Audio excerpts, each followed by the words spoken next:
minha geração fui escolhido para mudar essa nação. Eu acredito na minha geração fui escolhido para mudar essa nação. Eu acredito na minha geração fui escolhido para mudar essa nação. Eu acredito na minha geração fui escolhido para mudar essa nação.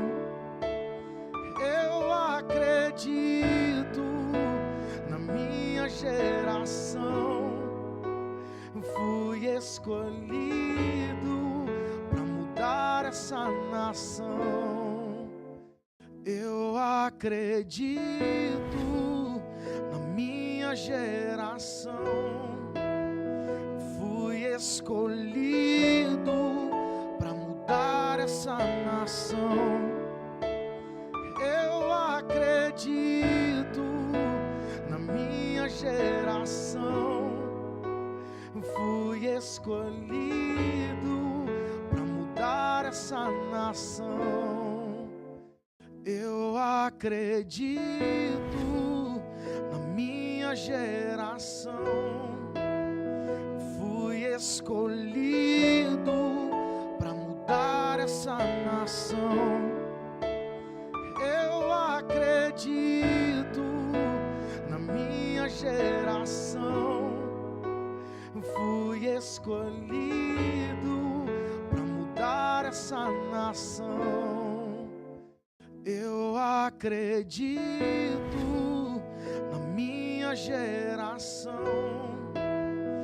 fui escolhido para mudar essa nação. Eu acredito na minha geração fui escolhido para mudar essa nação. Eu acredito na minha geração fui escolhido para mudar essa nação. Eu acredito na minha geração fui escolhido para mudar essa nação. Eu acredito na minha geração fui escolhido para mudar essa nação.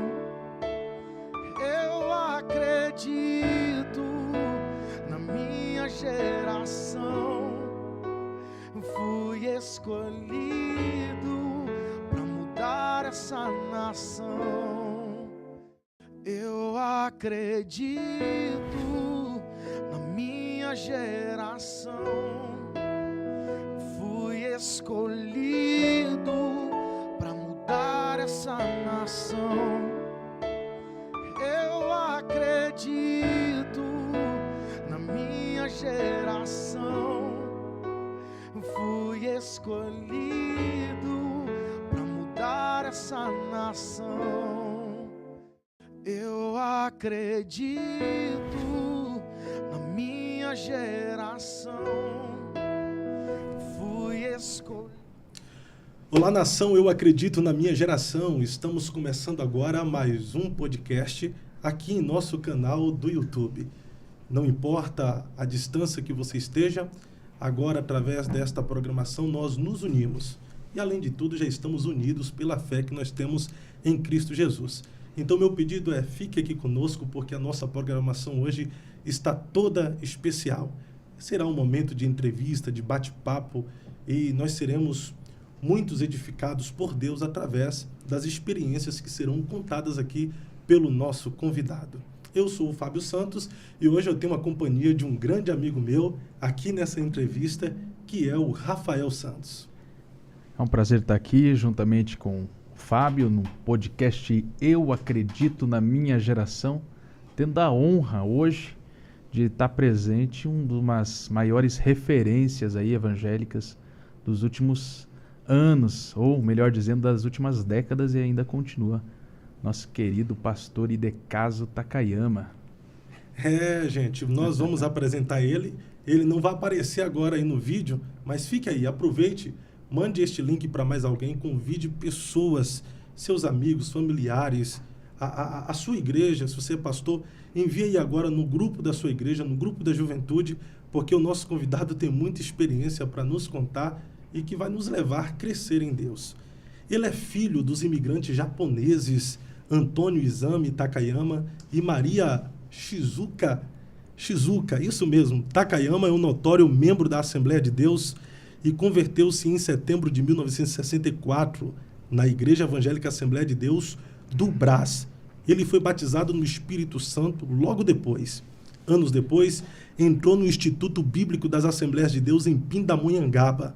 Após o curso, trabalhou em municípios do interior do Paraná até ser ordenado pastor em 14 de junho de 1974. Ele foi ordenado como pastor pela Convenção de Ministros do Estado do Paraná. Pastor Takayama também, ele casou-se em 8 de março de 1975 com a irmã Ingrid Takayama. Eles tiveram 3 filhas, que é a Priscila, Patrícia e Poliana. Pastor Takayama foi também coordenador geral da União da Mocidade da Assembleia de Deus em Curitiba, a UMATSE, e também da União da Mocidade das Assembleias de Deus no estado do Paraná, UMADEPAR. Foi um dos fundadores do Instituto Bíblico da Assembleia de Deus do Estado do Paraná, IBADEP. Pregador conhecido, criou a campanha evangelística Novas de Alegria e viajou pelo Brasil e exterior, dirigindo cruzadas evangelísticas com seu ministério Cristo Vive. Em 1991, inaugurou uma franquia da CPAD em Curitiba. Pastor Takayama também foi vereador da cidade de Curitiba entre 1989 a 1993 pelo PFL. Assumiu uma cadeira na Assembleia Legislativa do Paraná em 1996, sendo eleito deputado estadual em 1998. Em 2002, ele foi eleito para a Câmara dos Deputados pelo PTB. Foi reeleito em 2006 pelo PMDB, 2010 e 2014, ambos pelo Partido Social Cristão.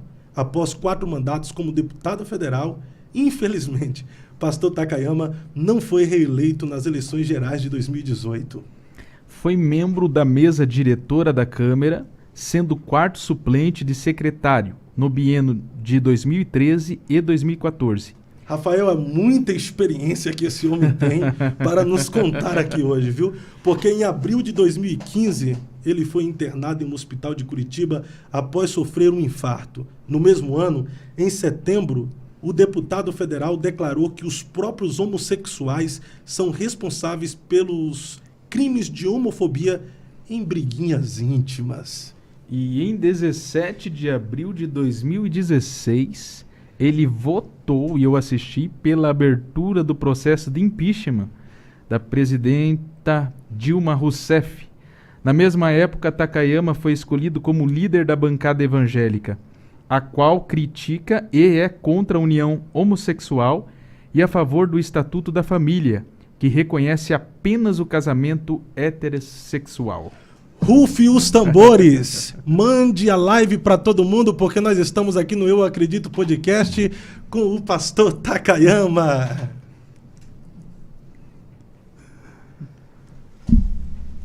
Alô, querido amigo, querido Fábio, pastor irmão Renato. Rafael. Rafael. É a idade, né?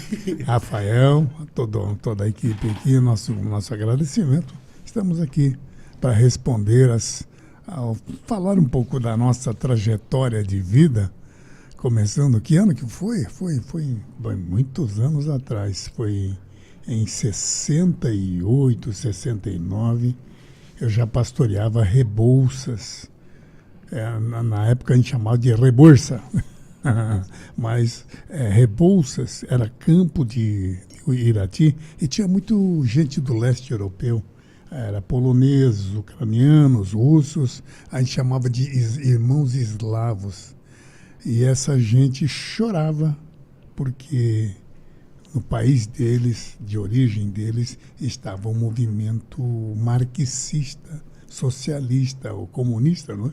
E eu tive essa experiência. Então, eu acho que nós podemos abordar, inclusive, sobre essa questão. E eu sou muito radical. Eu não sou conservador de doutrina partidária. Eu sou conservador da palavra de Deus. Que maravilha, pastor Takayama. É uma honra para nós receber o senhor aqui. Muito obrigado por ter aceitado o convite e seja bem-vindo em nosso meio. Pelo currículo e resumo que nós fizemos aqui da sua biografia, é perceptível que o senhor tem uma história incrível para nos contar. Nós já temos aqui algumas pessoas nos acompanhando através do canal do YouTube, então compartilhe aí para geral, porque nós queremos conhecer se o pastor Takayama, ele existiu antes... Quem foi o Takayama antes de conhecer a Cristo? Existiu o Takayama antes de conhecer a Cristo? Interessante, né? Eu me lembro que nesses anos de 60 e 1966, 67, eu tive como professores gente importante, como o Drauzio Varela, que hoje é um consultor da Rede Globo. Ele foi meu professor de genética, era médico. Também o Heródoto Barbeiro, que se não me engano, é âncora de um dos canais de televisão, na parte de jornalismo, foi meu professor de geografia, de história. Então, são pessoas que eu tive, vamos dizer, bons professores na época, não é? E eu, na verdade, minha família me queria para médico, Fábio. Renato, né? Rafael, meu Deus do céu. Acontece. Até o final dá certo. Minha família me queria médico, mas eu, claro, como qualquer jovem, estava desejoso de ser um médico. Mas eu li a Bíblia junto, paralelamente. E um fato que tive quando estava saindo da universidade, eu me lembro que tinha um irmãozinho pregando lá no centro de São Paulo, num lugar chamado Praça do Patriarca, bem na parte de cima do viaduto do Chá, no final da rua direita. Eu tinha que passar ali, porque o meu ônibus ficava ali na Praça Ramos de Azevedo, bem em frente ao MAP, ao lado do Teatro famoso de São Paulo. Bom, eu, quando vi aquela multidão, pensei que, você sabe que na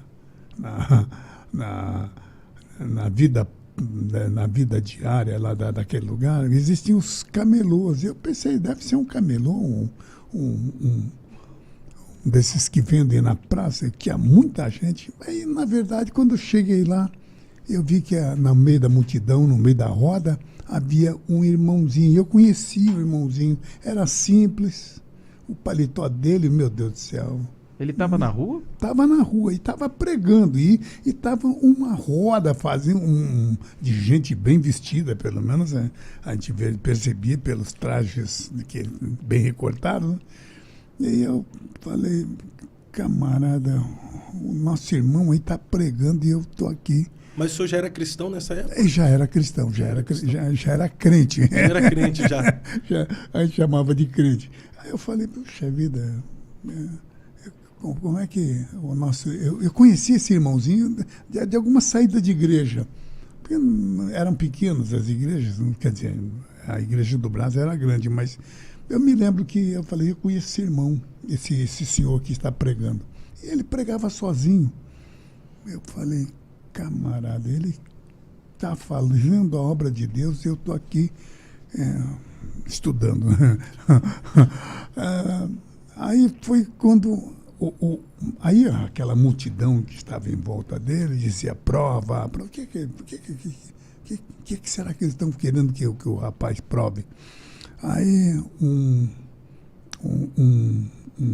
senhor bem vestido, eu imagino que fosse um daqueles médicos, que naquela era hora de almoço, meio-dia, eu estava voltando da escola, eu fiquei meio assim encucado, né? Falei que esse rapaz está pregando e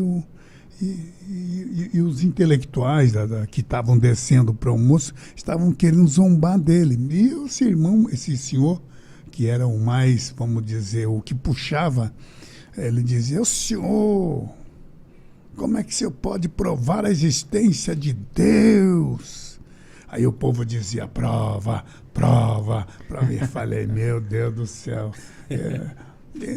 Por uma dessas coisas, dessas coincidências, eu tinha estudado justamente com o Drauzio Varela, que eu não lembro se foi com o Drauzio ou com outro professor de genética.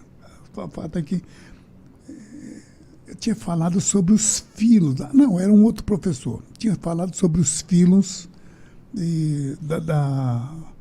da história da zoologia, que o homem tinha vindo da evolução de animais invertebrados e depois do vertebrata surgiu o ser humano. Aí eu falei: puxa vida, coitado do irmãozinho, no meio desses lobos devoradores aqui, força de expressão, né? Eu falei: ele está certo, mas os irmãos, os intelectuais estão zombando dele. E o povo dizia: prova. O irmão já estava arrasado, né? Então, nesse momento, o senhor desconfiou que o irmão ia conseguir provar, pastor? Não, aí eu falei... Eu já estava indo embora. Eu falei: não, deixa que ele se vire. Eu estava com fome, né? Eu falei: vou pegar meu ônibus. Foi quando Deus me disse: quer dizer que o irmãozinho sofrendo ali, eu te ponho você ali, você está fugindo, rapaz? Eu não sei se foi Chamou Deus atenção. ou se foi da minha própria consciência. O fato é que falei: não, eu não posso fugir. Eu voltei no meio daquela multidão e disse: esse moço está certo. Meu Deus do céu. Aí aquela multidão se virou para mim. Aí, prova, mas agora não falava com o irmão, falava comigo. E eu falei: meu Deus do céu. Aí esse senhor, que era bem vestido, bem trajado, um bigodinho fininho, naquela época era moda, né? Ele dizia, pelo terno dele, era bem, poxa vida, o homem devia ser um advogado famoso ali. Ele dizia: eu nunca vi japonês burro. Esse é o primeiro. E ainda estou vendo que está com uma pasta de estudante do universitário. É universitário ainda. Meu Deus do céu. Eu estava de camiseta, calça jeans. Já naquela época já usava calça jeans. Já, pastor? Eu já usava calça jeans. Aí eu falei: vou provar. Aí eu falei: meu Deus do céu, como é que eu vou sair dessa, né? Aí eu disse: olha, a maior prova da existência de Deus é o Senhor mesmo. Se você me responder. Mas eu estava ganhando tempo, porque eu não sabia nem a resposta. Ganhando tempo para raciocinar?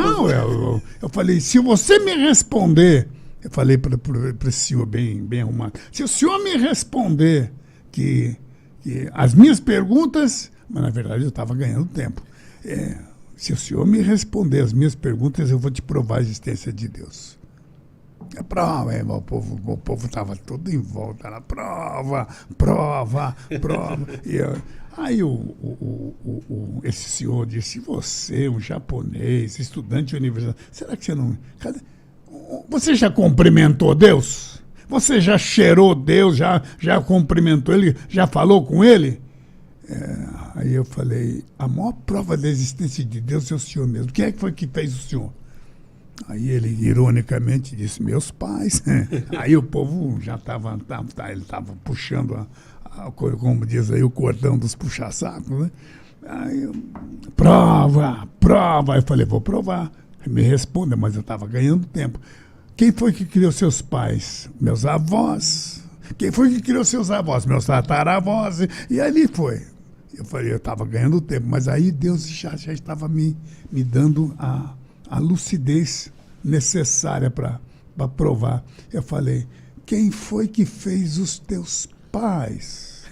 Os teus avós? Quem foi? O senhor quer chegar no primeiro homem? O homem veio do Homo sapiens, do ser meio macaco, meio homem. Aí eu falei... Não, o povão ficou em silêncio, só vendo a discussão dos dois. Eu canalizei o discurso, o diálogo, né? Aí falei, agora a gente tem que também usar a técnica da multidão, né? Eu falei, tá vendo? Ele tá vendo? Esse senhor disse que ele veio do macaco. Vocês vieram do macaco? Aí o povo... nenhum deles, né? Não, do macaco nós não viemos. Aí o povo virou contra o rapaz. Prova. Eu falei, opa, o negócio tá bom aqui. Então agora a proposta do povo não era mais para o senhor provar que Deus existe, era para o rapaz provar que a gente veio do macaco. Aí eu disse, mas vamos dizer que o senhor esteja certo. Eu falei para ele, que o homem tenha vindo do Homo sapiens de outros seres invertebrados. E eu pergunto, de onde que vieram os invertebrados? Foi aí que ele veio, dos invertebrados. Você não é estudante de medicina, sei lá, estava na pasta, né? Aí eu disse, sim, eu quero que o senhor me diga agora. Se o senhor me responder a minha pergunta, o povo que está aqui vai saber. Quem foi que fez esses invertebrados? Quer dizer que o homem já foi lesma, já foi minhoca, já foi aranha, já foi barata. Mas vamos acreditar que o senhor esteja certo e eu esteja errado. De onde vieram esses animais invertebrados? Qual foi o ser mais simples aí? A esponja. Do esponjário veio o protozoário, que é o ser unicelular mais simples, a ameba. Tá. Eu tinha estudado isso, né? Vocês veem que Deus me colocou ali. Eu disse, vamos dizer que o homem tenha vindo da ameba. O senhor acredita nisso? Aí o povo estava todo já do meu lado, né? Tem que ter fé, né, pastor, para acreditar tudo nisso, né? Não, mas é a teoria deles, meu Deus do céu. Mas até para acreditar na teoria deles tem que ter fé, uai. Aí eu falei, mas vamos dizer que o senhor esteja certo. Que o homem tenha vindo da lesma, do protozoário, do ser unicelular. Eu pergunto, de onde é que veio esse ser unicelular? Meu Deus do céu, ele ficou sem... Aí o povo dizia, prova. Eu falei, para vocês verem, meus amigos, que o criacionista, o evolucionista não crê na criação, mas vocês estão vendo aí que tudo isso... desde que? Do Big Bang, de uma explosão que houve de planetas. Eu falei, de onde veio esses planetas? De onde veio esses elementos químicos? De onde veio a construção dessa... Vocês têm que entender. Né? O pastor tinha quanto tempo de crente quando o senhor entrou nessa... Eu era novo crente, mas eu já era meio espeloteado. E o senhor provou o povo para ele? Eu mostrei para ele que a teoria dele estava errada. Eu digo-se para ele, de onde veio esses invertebrados? De onde veio os elementos químicos? De onde veio o Big Bang? De onde veio os planetas? Ele ficou sem... Eu falei, eu creio que foi Deus quem me criou.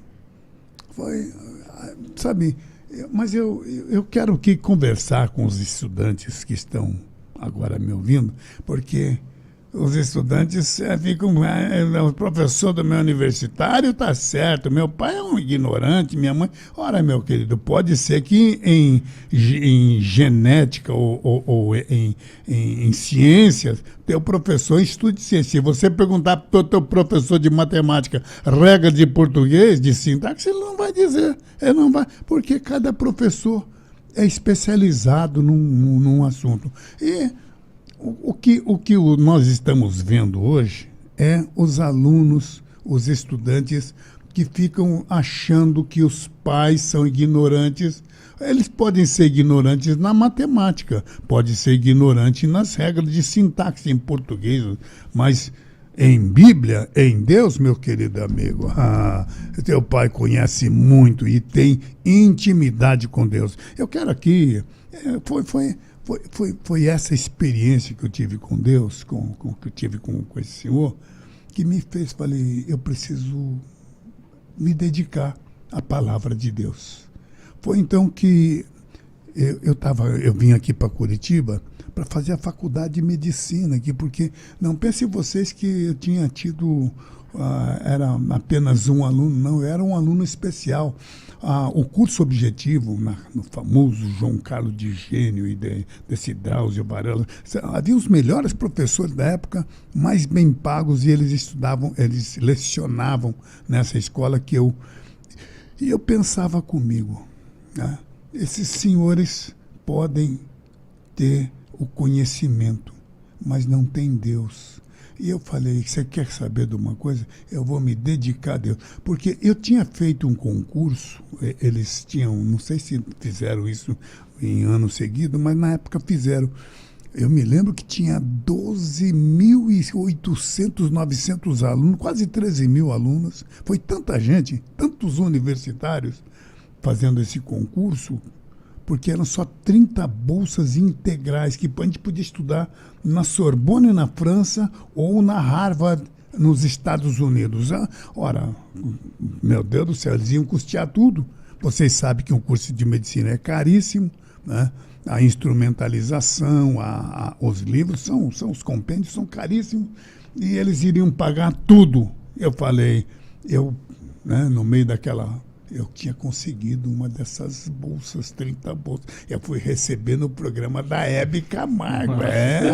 Vocês precisam de ver. Eu me lembro que estavam os famosos da Jovem Guarda, Martinha, o Erasmo Carlos. E o senhor foi recebido no programa da Hebe? Foi recebido no programa da Hebe, no Teatro Paramount, na Brigadeiro Luiz Antônio, bem pertinho da praça. Mas foi na discussão com esse senhor lá no Brás? Não.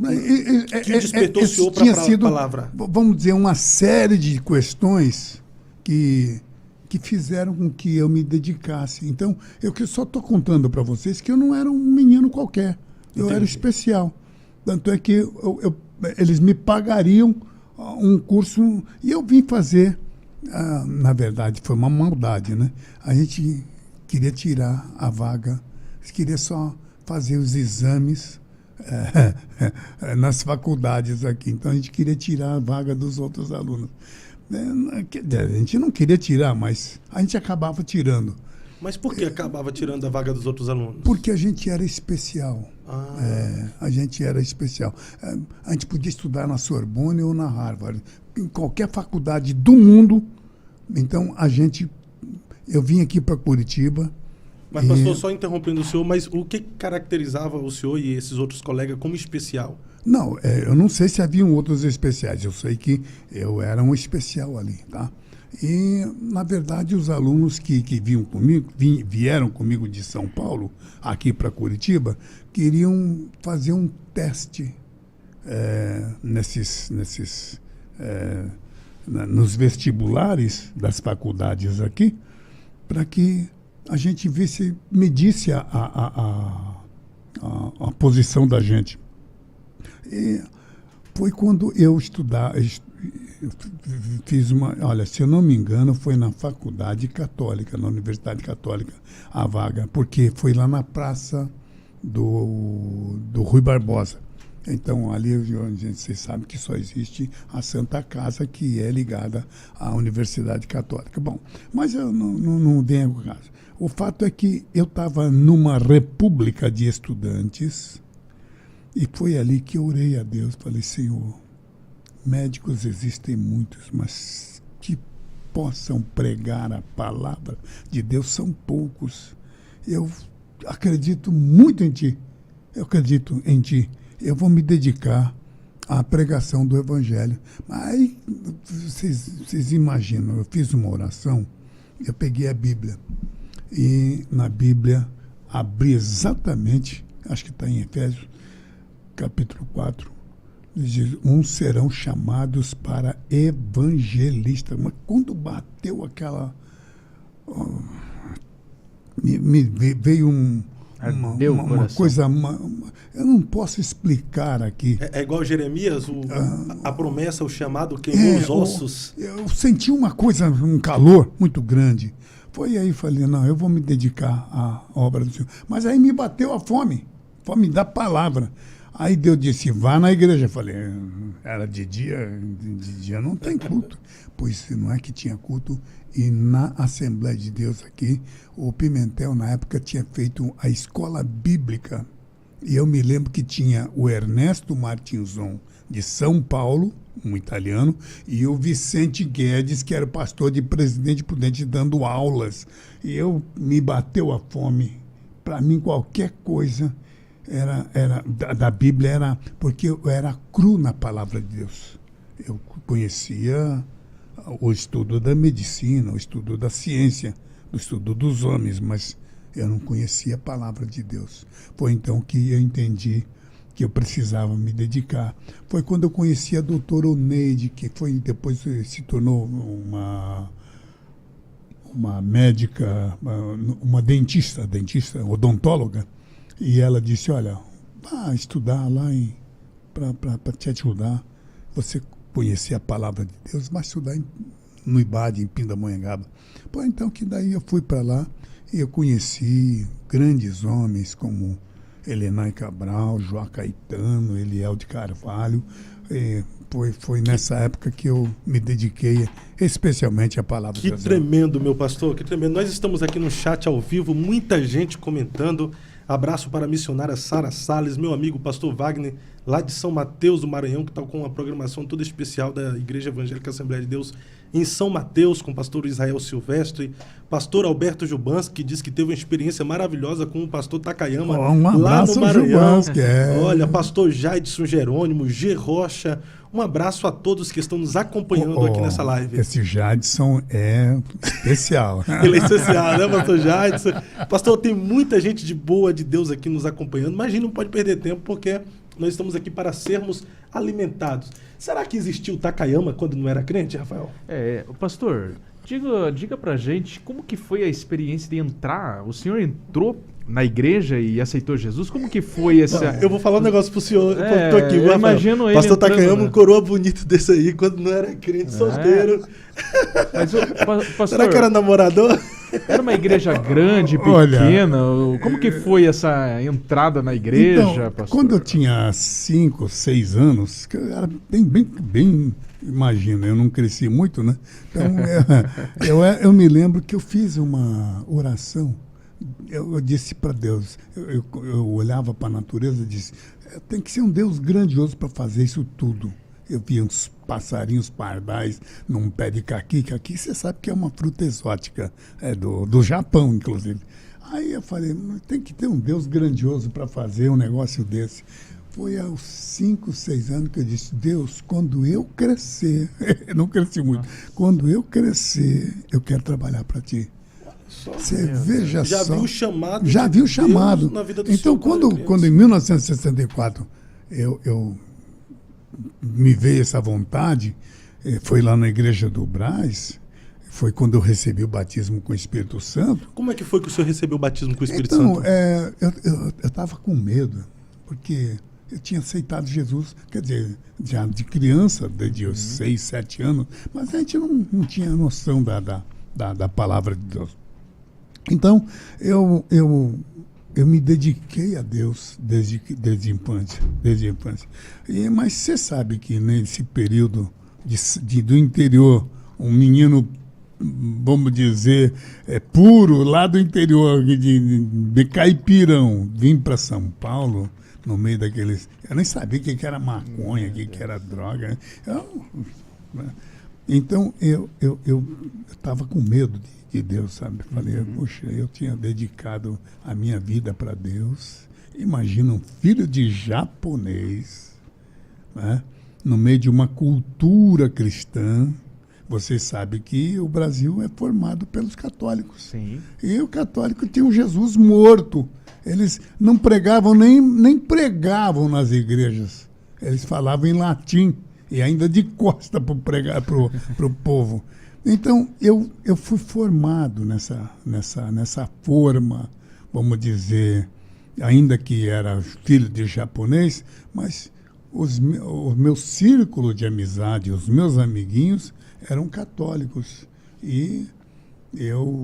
Mas aí um dia me levaram na igreja católica, eu era criança, aí apresentaram Jesus morto. Um Jesus muito bem feito.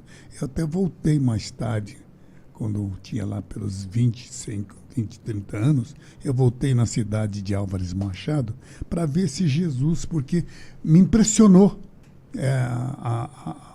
Fizeram uma urna e colocaram nos vidros cor violeta, então era uma urna arroxeada, como diz aí, e eu olhava pela janelinha da porta, aquele Jesus morto. Eu falei, quem é o homem que está aí dentro? Os meus coleguinhas diziam, é Jesus. Então, esse era o Jesus que eu tive contato. Vocês entendam que eu era filho de japonês, mas eu estava numa cultura cristã.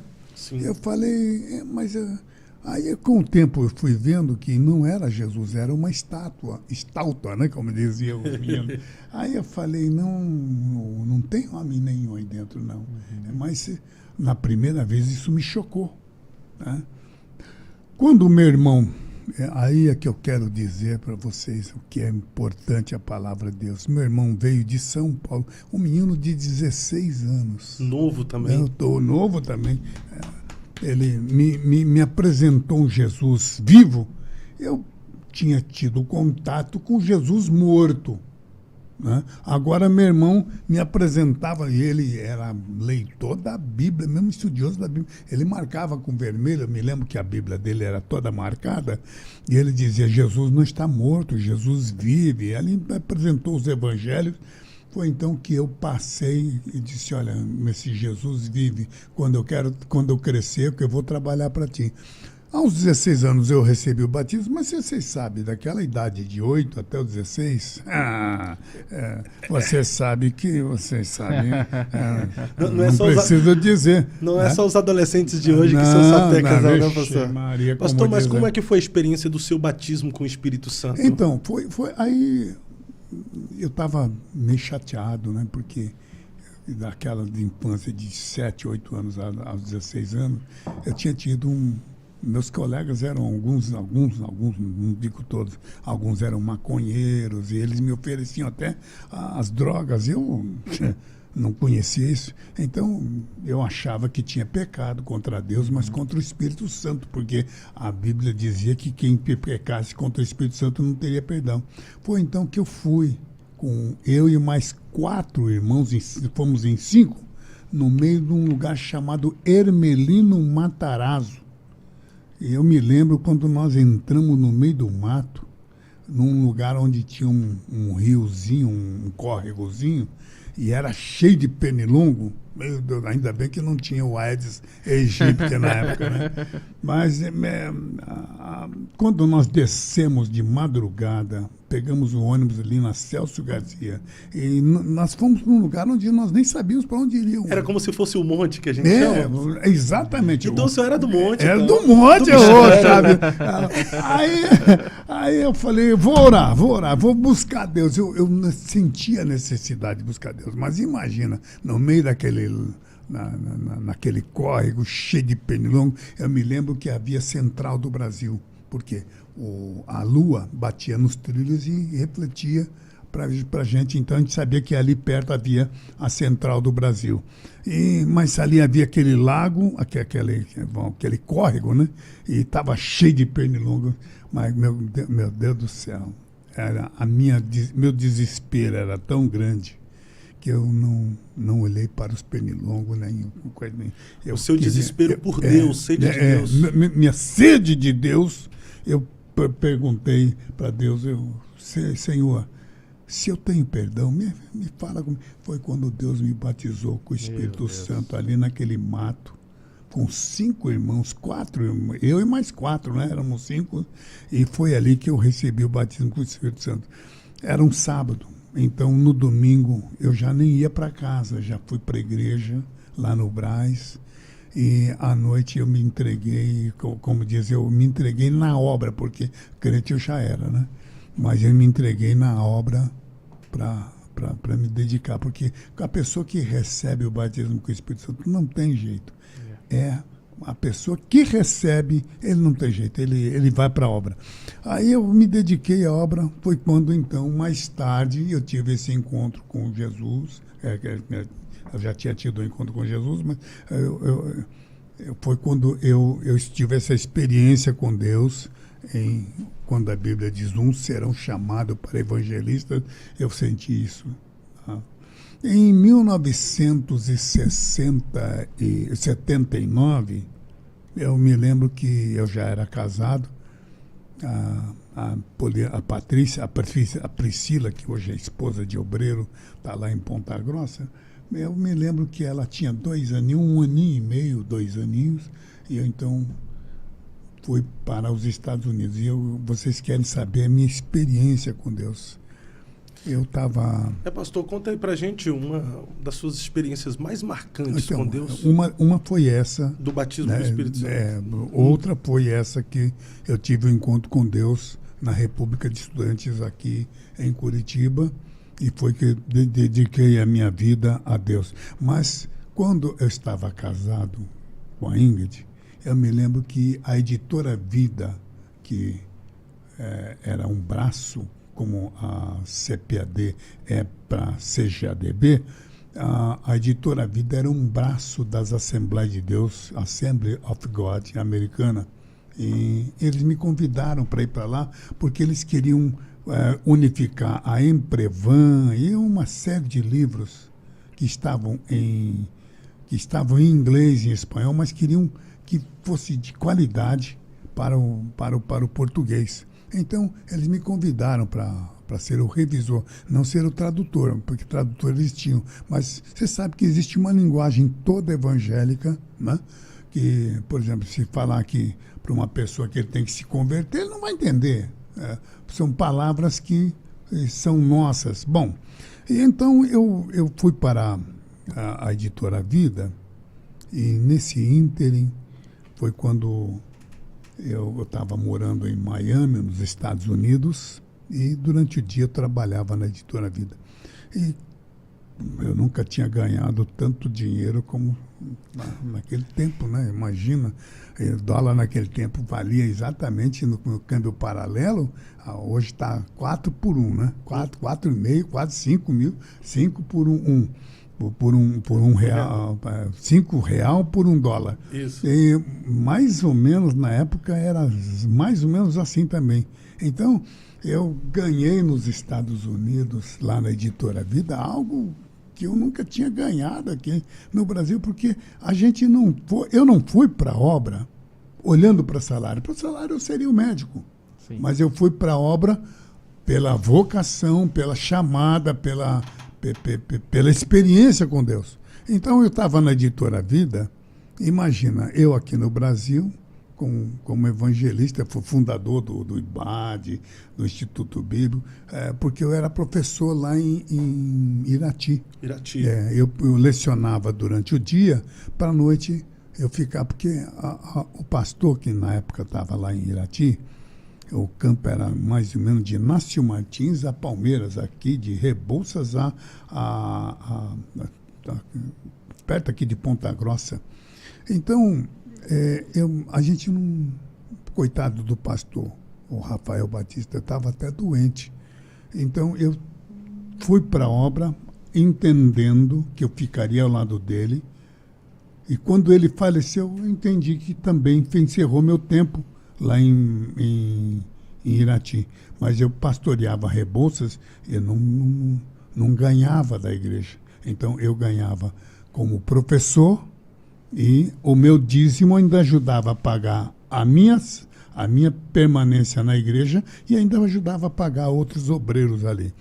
Foi essa minha experiência com Deus. Você sabe que Irati tem muitos tem muitos árabes, Sim. mas tem muitos ucranianos e poloneses ali, russos. Então, foi nesse meio, nesse ínterim, vamos dizer, nesse ambiente de estrangeiros é que eu fui eu me lembro quando... O senhor foi formado, na verdade, nesse ambiente como obreiro, como pregador, evangelista, né? Eu vou dar uma experiência. Quando eu pregava, como diz, para brasileiros natos, né?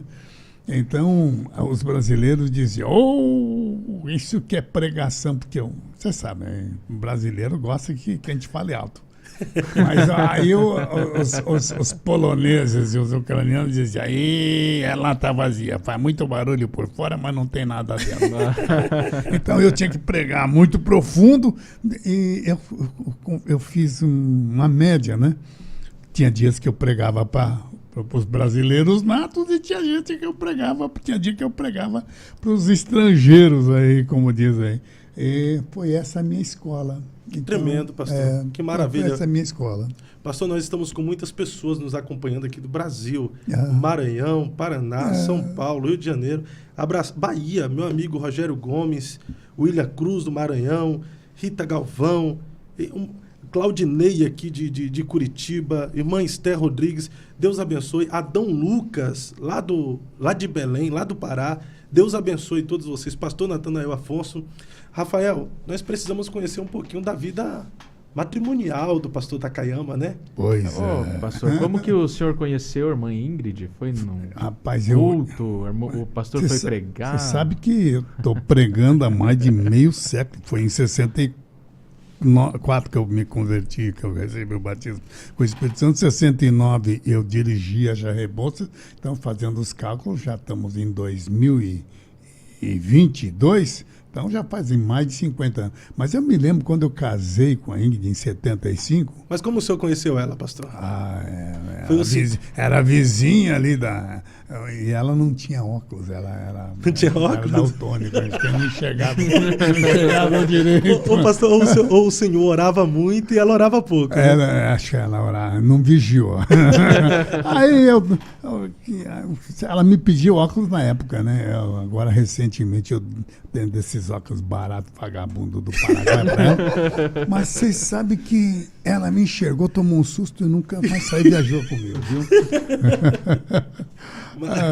Mas só a misericórdia de Deus mesmo. Deus faz isso, né? Deus. E eu tenho 3 filhas, né? Desse relacionamento com a Ingrid, que é a Patrícia, a Priscila, que é a mais velha. Depois veio a Patrícia, que está lá em Santa Catarina. E já a mais nova, que é médica. É médica de animais, é veterinária. Agora já tenho uma filha que vai cuidar do pai, tá vendo? Veterinária vai cuidar do pai. Essa minha filha é que cuida da rádio, da Gospel. Vocês sabem que eu precisava ter um canal para... Eu procurei levar esta mensagem para todas as pessoas, porque tem gente que não consegue ir para a igreja, muitas vezes por causa da chuva, principalmente aqui em Curitiba, que chove muito, faz muito frio, como está agora, vocês estão vendo. Então eu procurei um veículo e já fazem mais de meio século que eu estou pregando através da rádio também. Maravilha, pastor. Na verdade, o senhor é uma referência. Eu digo para alguns amigos que o senhor é uma lenda viva, principalmente dos pregadores itinerantes no Brasil. Pastorzão, o senhor sempre foi uma referência como evangelista, principalmente com as cruzadas Cristo Vive. Conte para nós uma das experiências mais marcantes que o senhor teve nessas cruzadas que o senhor fez por todo o Paraná e também Brasil. Vamos dizer, a experiência mais marcante foi logo no início da minha vida. Você sabe, a Ingrid não tinha experiência, mesmo porque a gente como evangelista, todas as mulheres que são casadas com o pastor, casaram com o pastor que pastoreia local. Mas o evangelista tinha que viajar. É o famoso pai ausente. Agora está, né? Então, eu tinha que viajar e a gente não tinha salário. O evangelista não tem salário, né? Então, eu tinha que viajar. Então, como é que eu faria? O que eu fazia? Eu, por exemplo, Belém me convidava, eu ficava uma semana a mais ali em algumas igrejas. Então, elas me davam a oferta da passagem, né? E eu, então, com isso, eu conseguia manter a minha família, a alimentação, as roupas. Ô, pastor, então o senhor foi itinerante de trecho também. Tem alguns meninos que estão começando, pastor, eles reclamam que tem que ir para a cidade, ficar mais de 3 dias, mais de uma semana, às vezes para atender algumas igrejas, que até aquelas agendas já com oferta gorda. Sabe? Não, hoje em dia tem oferta gorda, mas no meu tempo a oferta era magra. Eu me lembro, eu não vou dizer o nome de uma cidade aqui de São Paulo, eu pastoreava Rebouças, e eu me lembro que uma igreja aqui, eu não vou dizer o nome, no interior de São Paulo. Você sabe que São Paulo é rico, né? Aí eu preguei sexta, sábado, domingo de manhã, domingo à noite. Domingo à noite o pastor me colocou, nem deixou eu ir na casa dele, que era onde eu estava hospedado. Me esperou com a veraneio, naquele tempo era veraneio. Ele me esperou com a veraneio, com as minhas malas tudo já no porta-mala, e da igreja me levou, da porta da igreja me levou para a rodoviária. Chegou na rodoviária, eu meio espeloteado, eu falei, pastor, pode abaixar o vidro um pouquinho? Eu saí O senhor podia me emprestar o dinheiro? Ele não deu nenhuma oferta. Não deu nenhuma oferta. Nem a despesa para você. Não, ainda eu tinha ido de ônibus, eu lembro até hoje que era cometa. Ô pastor, um pastor amigo meu, pastor Mário, uma vez me comentou que o senhor ia nas igrejas e levava relógio e trabalhava assim, porque o senhor sempre fez de um caldo uma feijoada, né, pastor? Fez assim do seu jeito, né? Dava um jeitinho. Os relógios foram adquiridos no Paraguai. Então eu ia no Paraguai e eu comprava algumas coisas para vender. Mas o melhor foram as gravatas, porque gravata todo pastor, todo crente usa, né? Aquelas coloridas, pastor?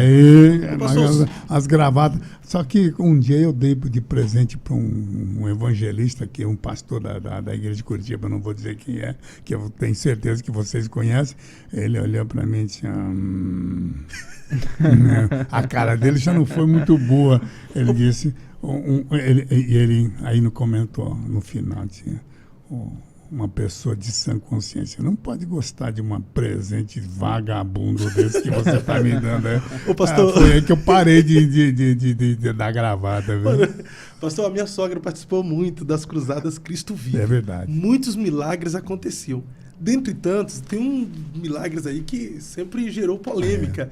E o senhor vai falar um pouquinho sobre esses milagres, que a minha sogra disse que ocorria sempre nas cruzadas, que era o nascimento de dentes de ouro. Eu nunca orei por dente de ouro, mas eu sabia do seguinte: tem coisas, a parte do homem é a pregação, a parte de Deus é os milagres. Então, eu nunca fiquei preocupado com... Se Deus não opera, o problema é dele, né? Eu sempre entendi assim. Mas olha, eu depois de tantos anos, né? Eu como vejo a casa da tua sogra, e eu vejo que eu preguei a palavra, mas os milagres, alguém dirá, mas e você não pegou o testemunho? Eu não pegava testemunho porque eu entendia que os milagres eram de Deus. Então, era ele quem podia fazer o milagre. Como é que eu ia saber se ele fez ou não fez o milagre?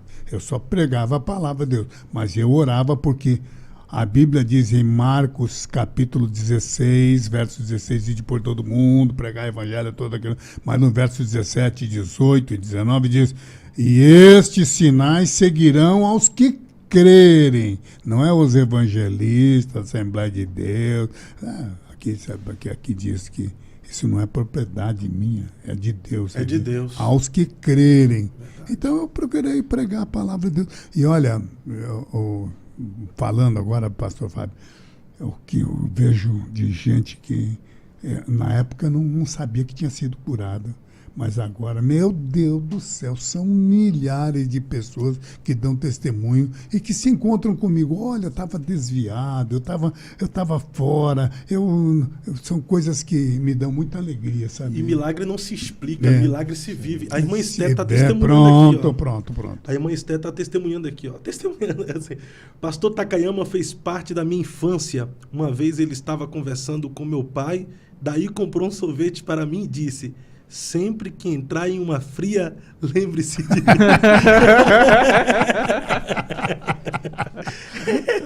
Essa foi boa demais. Abimael Santos, Deus abençoe. Rafael, pastor Takayama foi um dos primeiros pastores a pregar nos Gideões. Ele é pioneiro lá, né?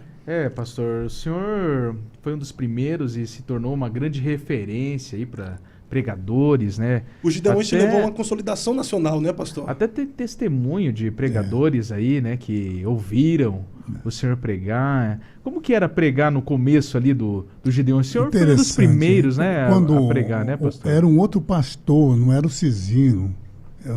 Foi depois ele foi para Criciúma. Mas acho que antes de ir para Criciúma foi para Pato Branco e depois de Pato Branco para Criciúma. E o pastor Cisino Bernardino, ele começou o chamado trabalho dos Gideões. Eu fazia os eventos aqui em Curitiba como líder da mocidade, e lá em Santa Catarina, os Gideões, e a coisa cresceu. Eu me lembro que a coisa era tão grande que eles precisavam de som. Então eu arrumava o meu som, mas eu já eu usava de dizer, eu levo o meu som, mas me põe para pregar lá. Mas tá certo, pastor, uma mão lava a outra, né? Mas foi assim. E como é que foi para o senhor no início ali dos Gideões? Porque o Gideões se tornou uma grande obra, uma referência principalmente de congresso missionário e de sustentabilidade de missionários. Como é que foi ali no início pregar nos Gideões? Então, não havia tanta... Quer dizer, já havia muita gente. Todo o Brasil, ela se tornou uma referência, como diz aí, a Aparecida dos crentes, né? Porque se tornou uma referência. Era barato, as pessoas... porque os Gideões é feito em uma época que não tem... ali em Camboriú. Em Camboriú, na época do verão, os hotéis são caros, mas não é chamada entre safra. Ora, os Gideões, então, se tornou uma referência, mas vocês têm que lembrar que tem o balneário de Camboriú e do outro lado da BR, Camboriú. O município de Camboriú. Então, a gente sabia que o Cisino tinha muitas dificuldades para fazer esses congressos aí. Então, nós ajudávamos com som, como diz aí, não tinha custo. Vinha de Curitiba, mas desde a Bíblia vocês vão ver que tem o sacerdote e o levita. Eu fui um levita. O senhor acha que o congresso que projetou o ministério, além de Deus, além da chamada, mas o Congresso de Gideões levou o senhor a essa projeção nacional, não? Não. Eu sou de uma safra, ultimamente era, né? Mas eu fui de uma safra anterior aos Gideões. Então, por causa dessa minha cara de japonês, que era muito curiosa, né? Eu sou brasileiro, meu Deus do céu. O Pimentel que disse, tá na cara. Tá na cara. Mas eu sou brasileiro, mas por causa dessa cara minha, então o Brasil todo queria conhecer o tal do Takayama. E realmente foi uma bênção de Deus. Mas não é só por causa da cara, não. Uma unção de Deus também na vida do senhor. As mensagens que Deus entregou para o senhor, pastor, são impactantes. As maravilhas. Vocês não imaginam a cara é bonita, mas a unção é maior. A dificuldade que a gente tinha financeira, viu? A minha esposa foi uma heroína. O pessoal hoje diz, não, tá caindo, mas... Vocês não têm ideia das dificuldades que nós atravessamos nesses anos. E nos Gideões, eu lembro que no início era tudo na base era que nem um congresso comum, tá? nós ajudávamos o Cisino.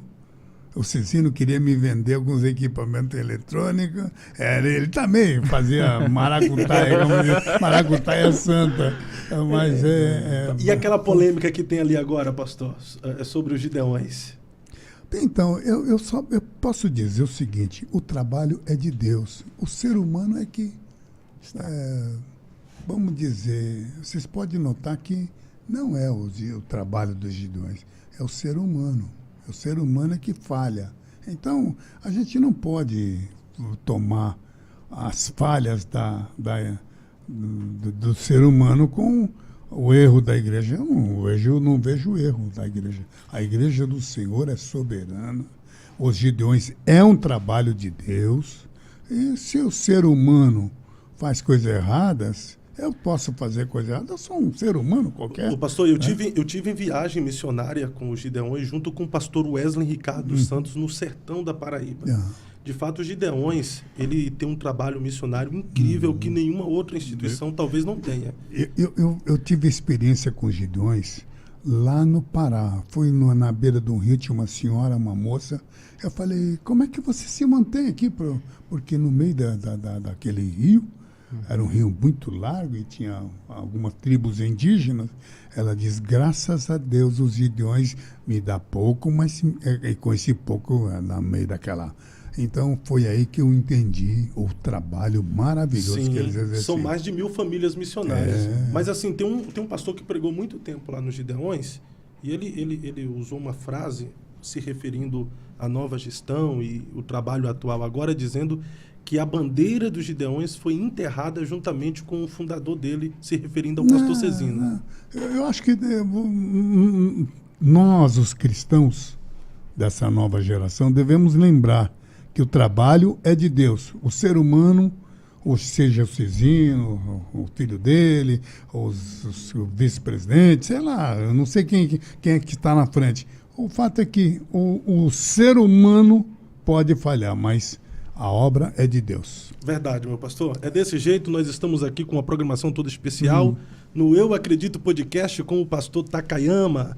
Está com a gente aí o William Cruz, a Dudinha Ferreira, o William Gregório, Reneuti Lopes, Abimael Santos, um monte de gente boa de Deus aqui no YouTube, muitos comentários falando a respeito do pastor Takayama. Nós estamos no 2º episódio da série Experiências, aprendendo e sendo edificado por Deus, por homens que têm uma história incrível no Evangelho e se tornaram referência nessa nação através da pregação. Não é, Rafael? Não, com certeza. O pastor, é até uma experiência minha mesmo. Eu congregava no Santa Inês. Santa Inês. Santa Inês. O senhor do foi... tempo do José Rodrigues. José Rodrigues. O senhor foi lá e eu me lembro, eu tinha uns 7, 8 anos de idade, chegou ambulância e polícia e tal. Falei, eu era criança, não entendi aquilo. Será que tá acontecendo? E porque foi muita gente no culto. E eu me lembro o senhor pregando lá. Eu não sei o que o senhor pregou, mas eu saí chorando na mensagem do senhor. É o chefão lá em cima. Não lembro o que o senhor pregou, mas eu saí chorando. Uma das primeiras vezes que eu saí chorando na igreja foi quando o senhor pregou. Não sei o que o senhor pregou, mas... Eu posso te dizer uma coisa. Existe o lado humano, mas existe em tudo isso o lado divino. Então, você foi tocado pelo lado divino. Você pode ter certeza disso. O que os homens não entendem é que estes sinais seguirão aos que creem. Em meu nome falarão línguas. Não dá para rasgar esse texto, meu Deus. Em meu nome falarão línguas estranhas, expulsarão demônios. O senhor é um pregador pentecostal. O que o senhor acha dos sensacionistas? Infelizmente vão surgir os sensacionistas. Agora mesmo eu soube que tem um rapaz aqui que andou até por Curitiba aqui. Ele pegava, tirava o câncer eu não sei por que você tem que fazer isso, né? Mas tudo bem. Aí ele deixou cair lá em São Paulo um pouquinho desse câncer que era amarelo, meu Deus, carado, né? Como diz aí. Aí o irmão pegou, levou lá no laboratório para ver. Sabe o que era? Era uma chips. Então, fazer o quê? São pessoas que conseguem, vamos dizer, por causa do como é? Sensacionista. Sensacionistas, fazer isso. Mas não, precisa. Não não precisamos disso aí, meus amigos. Existe o sensacionista, o sensacionalista, né? Aqueles que manipulam o milagre, que manipulam os mistérios de Deus, que não precisa dessa manipulação. Não precisa. O nome de Jesus é poderoso. E existe aqueles que acham que os dons espirituais se cessaram. Não cessaram. Porque estes sinais, que no caso, por exemplo, os dons espirituais, acompanharão os que crerem. O problema não é os sinais, é os que crerem. Infelizmente, as pessoas se esqueceram. Então, forte. Pastor, o senhor foi um dos primeiros parlamentares evangélicos no Brasil. Como que o senhor decidiu isso, pastor? Então, veio na mente, e numa época, se eu pastoreasse a igreja, eu não estaria... Lembrando, pastor, que nessa época a política era mais demonizada na igreja do que hoje, né? Pecado, você né? já não tem ideia. Alguns irmãos votavam Acabou em mim, unção. mas tinha irmãos que não votavam em mim porque tinha medo que eu me... Mas eu não. E como é que foi decidir-se politicamente nesse tempo em que a política era demonizada na igreja? Vocês sabem que eu sou um levita. Eu não recebo de igreja. Então, eu não pastoreava a igreja.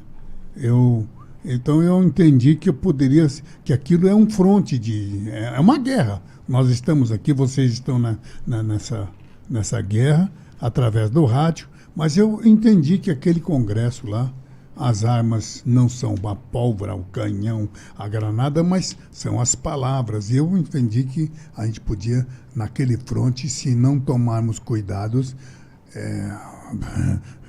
se nós não colocarmos as nossas representações lá, os gays vão colocar o deles, o PCC, os narcotraficantes, e essa gente é militante, meus amigos. Então, nós temos que colocar os crentes lá. Ô pastor, então lá no Congresso Nacional não é só ideologia humana, filosofias de homens. Lá no Congresso também Nacional existe uma batalha espiritual. Então, o que eu procuro explicar para... Eu não sou um conservador de doutrina partidária ou de ideologia humana. Eu sou um conservador da palavra de Deus. Infelizmente, naquele congresso, a regra é essa. Se você tem que ter um partido. Como eu não tinha partido, eu acabei me sobrando aí, como diz aí. Mas eu procurei fazer a obra de Deus. Eu nunca, vocês podem notar que eu não fiz parte de mensalão, de lista de propina, de petrolão, de Odebrecht. Mas teve oportunidade, pastor? Teve oportunidade? Mas é claro. Chegaram a oferecer para mim, mas eu disse, não. Eu estou aqui como servo de Deus. Eu estava entendendo. Como se mantém incorruptível no meio da corrupção? Não precisa ser lá, seja na polícia, seja até na igreja. No meio de Jesus tinha o Judas da vida. Tá? Tinha o Tomé que não botava um pingo de fé em Jesus. Então, não precisa ser na vida pública. Eu sei que na vida pública o interesse é maior porque as verbas são grandes, mas...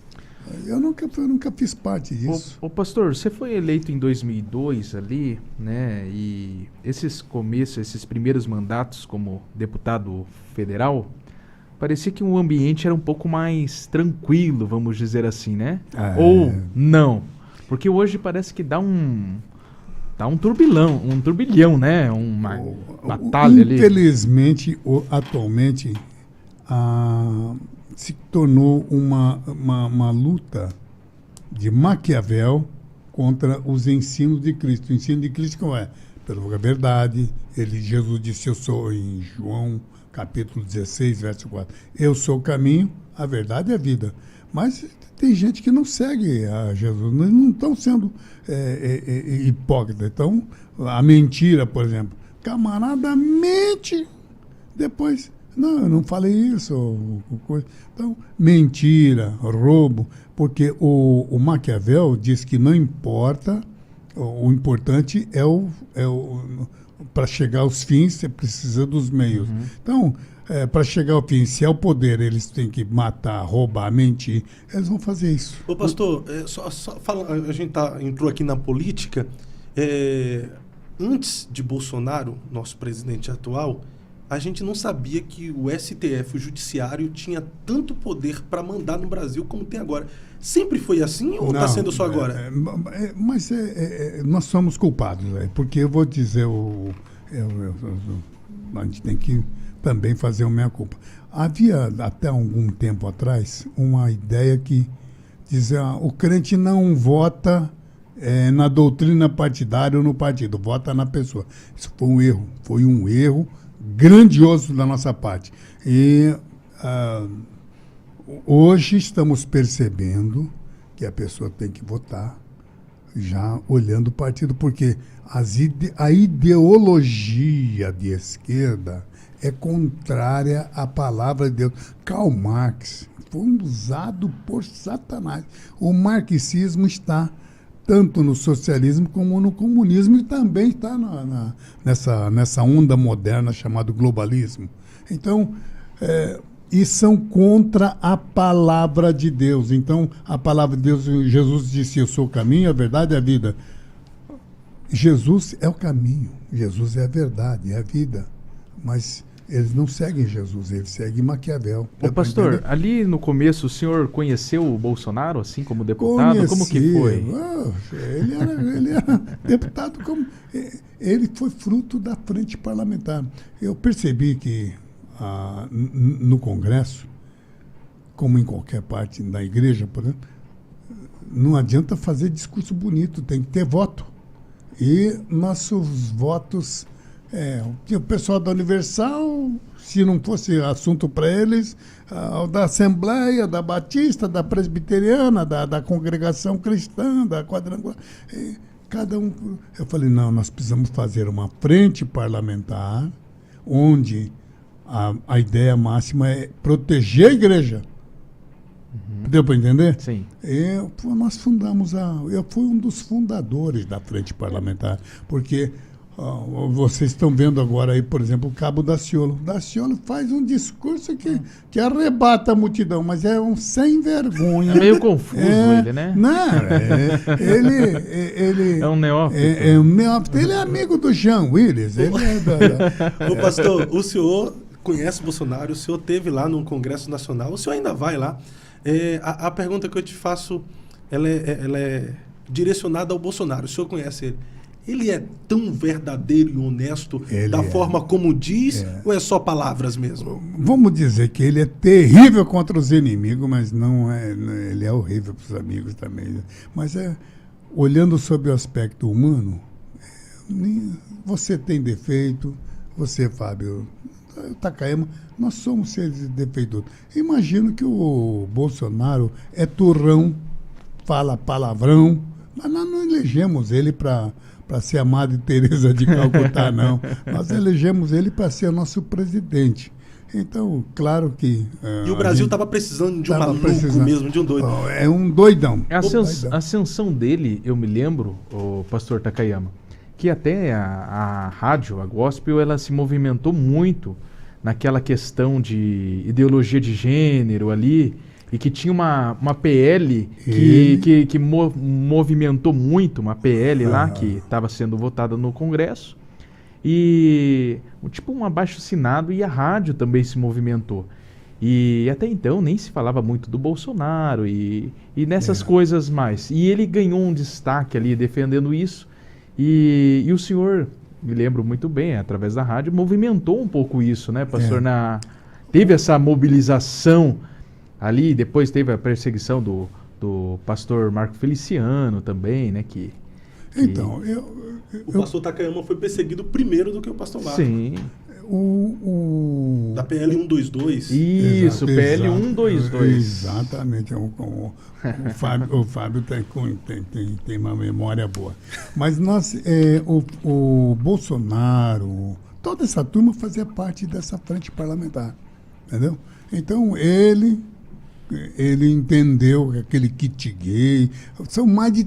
Quando eu saí em 2018, eram mais de 322 leis contrárias. Por exemplo, legalização dos jogos de azar, jogos Foi do aprovado bicho. jogos de azar agora. E vocês não têm ideia. A coisa nós temos que estar atento, porque eles passaram o casamento gay na comissão, eles perceberam que se passasse na comissão, não precisava ir para o plenário maior e que já ia direto para sancionar. Então eles começaram a fazer pelas comissões e veja só, na comissão de meio ambiente, que não tem nada a ver com casamento gay, aprovaram ali. Eu falei, foi aí que nós colocamos a frente parlamentar para que cada irmão ficasse na comissão de educação, na comissão de ciência e tecnologia, na comissão de legislação e justiça,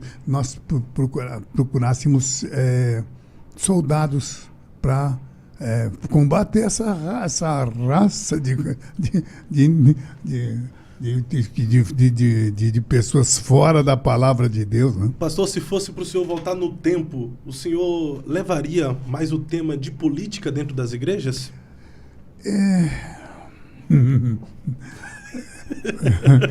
Que pergunta. Eu acho, eu entendo que os irmãos estão... Nós somos, como diz, viemos de uma escola onde os nossos primeiros pastores eram missionários. Ora, o missionário não vai se envolver com a política lá do país. Por quê? Ele é estrangeiro. Sim. E isso fez com que nós achássemos que fosse errado, mas não é errado.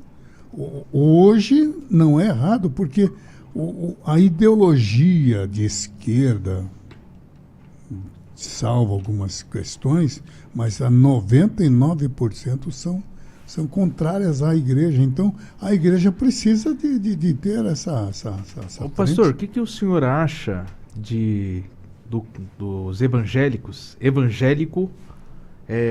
apoiar ideologias de esquerda, partidos mais especificamente de esquerda, e votar? Para ser mais específico, existem pastores, Renato, né? Por aí, Rafael, meu Deus do céu. Tem alguns pastores Rafael aí que até estão amigos do Lula, abraçando ele, né? Eu vou dizer o que é.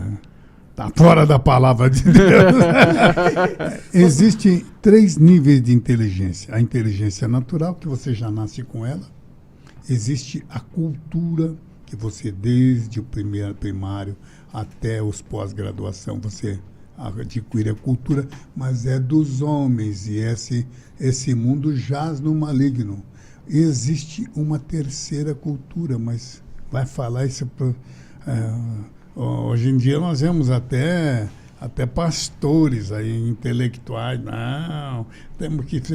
querido, se você vai fracassar a igreja, porque eu conheço pastores que não tiveram a cultura.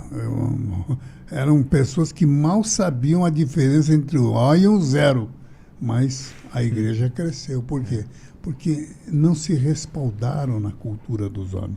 Eu não vou aqui entrar nessa questão, mas essa terceira parte só para o novo nascido que a pessoa tem.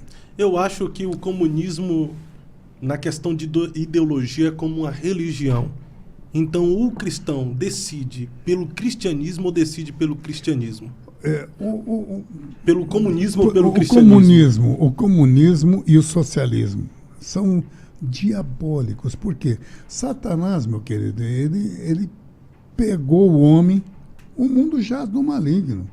Nós sabemos que existem 3 inimigos. O Satanás, que é o Lucifer, e não pense que ele não tem força, não. Ele tem argumentos, tanto é que ele levou quase a metade dos céus. Então, não pense que ele é bobinho, não. E o pior é que tem muitos obreiros nossos que acham que cultura é importante. Não é não, meu querido. Eu não vou dizer que não. Ou seja, o maior ignorante é aquele que ama a ignorância. Mas eu vou dizer para vocês, se não tiver essa terceira parte, que é o novo nascimento, que é o discernimento de Deus, meu querido, pode estudar à vontade. Não vai, aí tua igreja não vai crescer. Pastorzão, que maravilha, que bate-papo agradável, que tempo especial que nós estamos passando aqui com o senhor. Muitas experiências, conhecer também um pouquinho das suas experiências políticas está sendo muito bom. O senhor vem a pré-deputado federal esse ano? Eu, na verdade, eu queria dizer para você, Fábio, eu tinha aposentado, mas eu estou percebendo que as forças do mal estão infiltrando até na igreja. Então, eu acho que se eu posso contribuir, eu vou sair mais uma vez. Não por... Eu estava aposentado, mas eu percebo que eles infiltraram até gente maldosa no nosso meio. Então, nós precisamos estar atentos. E como servo de Deus não se aposenta, está sempre na palavra de Deus, então eu procurarei, vamos dizer, na vida pública, estar nesse front, que infelizmente ou felizmente, eu agora não sei, mas eu abracei esse lado. Então eu vou estar na frente desse campo. Rafael, qual a expressão mais correta será? Pastor deputado ou deputado pastor? Olha, depois dessas experiências aí, acho que é pastor deputado, né? Pastor deputado, primeiro então vem a fé, o chamado, a vocação, para depois a função? Pode ter certeza, Fábio. Primeiro, a fé. Eu não sou um conservador de doutrina partidária. Eu sou um conservador da palavra de Deus. Mas é claro que naquele meio a gente tem que, como eu disse, tem que ser simples como uma pomba. E aqui eu digo Mateus 10:16. Vocês vão ser enviados como ovelhas no meio. Você pode notar que na Bíblia Jesus sempre orienta o contrário. Cuidado com os lobos travestidos de ovelha. Mas aqui em Mateus 10:16, ele diz, olha, vocês vão ser enviados como ovelha no meio de lobos. Sede, portanto, prudente como uma serpente e simples como uma pomba. Então, é muito forte. Deus abençoe aí a família Jubanski, Valmir Almeida, Rogério Gomes. Um abraço ao Jubanski. Esther Rodrigues. Tem muita gente boa de Deus aqui nos acompanhando através do nosso canal no YouTube, Eu Acredito Podcast. Nós já vamos encerrar daqui a pouco, mas fica aí, nos ajude a chegar a 1000 inscritos aqui no canal do YouTube. Nós temos uma última pergunta no dia de hoje ao pastor Takayama, que é sobre conhecer a Deus e fazê-lo conhecido. Nós temos experiências e o propósito é levar as pessoas a terem experiência com Deus também.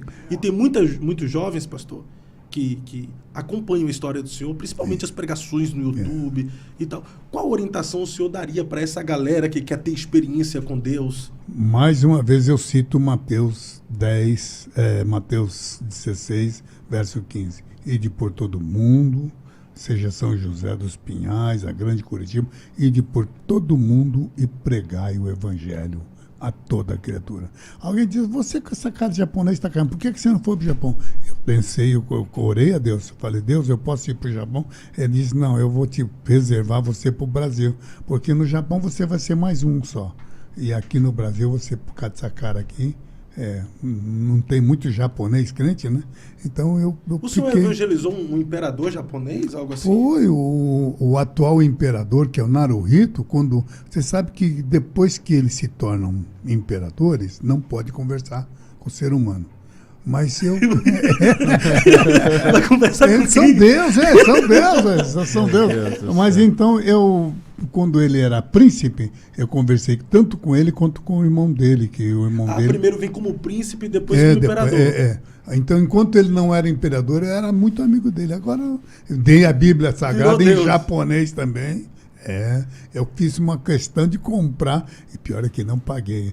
Os japoneses estão lá no Japão, lá meu irmão, mas eu procurei levar a palavra de Deus a ele, porque eles leem muito.